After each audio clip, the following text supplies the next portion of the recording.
বিসমিল্লাহির রহমানির রহিম। আজকে শহীদ মাহবুব বাবলুর ৩৮তম শাহাদত বার্ষিকী।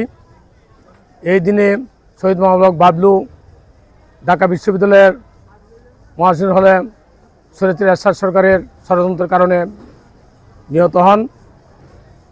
শহীদ মাহবুব বাবলুকে আমি চিনি 1986 সালে।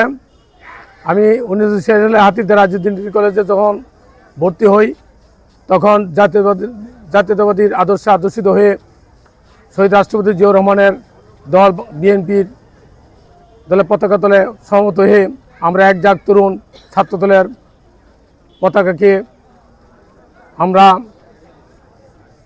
হাতিরঝিল কলেজে এই ছাত্রদল গড়ে তুলি। তখন 1986 সালে ঢাকা বিশ্ববিদ্যালয়ের কলাভবনে জাতীয় ছাত্রদল কেন্দ্রীয় সংসদের সম্মেলন অনুষ্ঠিত হয়। আমি হাতিরঝিল কলেজের ছাত্রদেরকে নিয়ে গাড়ি দিয়ে 2 গাড়ি বাস নিয়ে তখন ঢাকা বিশ্ববিদ্যালয়ের সেই কলাভবনের সম্মেলন উপস্থিত হই। সেখানে উপস্থিত হয়ে শহীদ মাহবুব বাবলু ছাত্রদলের সাধারণ সম্পাদক নির্বাচিত হয়, সভাপতি নির্বাচিত হয় জালাল আহমেদ, সাংগঠনিক সম্পাদক নির্বাচিত হয় সানালক নিরু। তখন বাবলু ভাইয়ের সাথে আমার পরিচয়। উনি মহাসিন হলে থাকতেন। উনি অত্যন্ত মেধাবী এবং খুব ঠান্ডা প্রকৃতির লোক ছিলেন এবং খুব দূরদর্শী লোক ছিলেন। মাহবুব বাবলু ছাত্রদলের প্রথম নির্বাচিত সাধারণ সম্পাদক। উনি সারা বাংলাদেশ থেকে কাউন্সিলরে এসে ছাত্রদলের সাধারণ সম্পাদক নির্বাচিত করেছিলেন।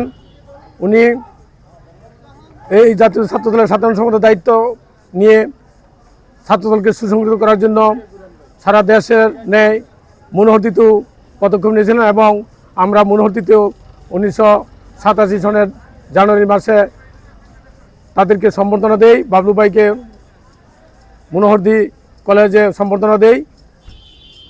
সেই থেকে ছাত্রদলের অগ্রযাত্রা শুরু। হাঁটি হাঁটি পা করে মনোহরদি হাতিরঝিল কলেজ ছাত্র সংসদ নির্বাচন হয়। সেই নির্বাচনে জাতীয় ছাত্রদলের প্যানেল, আমরা পূর্ণ প্যানেল জাতীয় ছাত্রদল থেকে আমি পিপি জিএস এবং এজএস সহ পুরো প্যানেল নির্বাচিত হয়।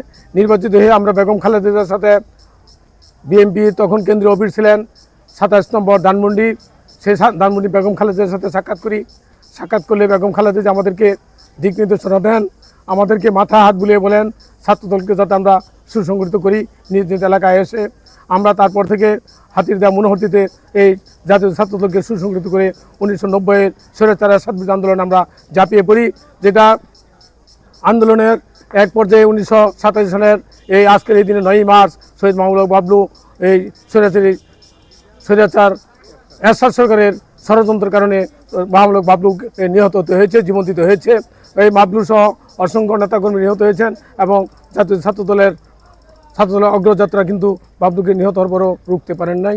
তাই আমাদের আজকে ছাত্রদল বিশাল সংগঠন, এই সংগঠনের নেতৃত্ব দিয়েছিলেন আরও অনেক নেতৃবৃন্দ। তাই আমরা আজকে শ্রদ্ধার সাথে শহীদ বাবলুকে আমরা স্মরণ করি। ধন্যবাদ সাংবাদিক।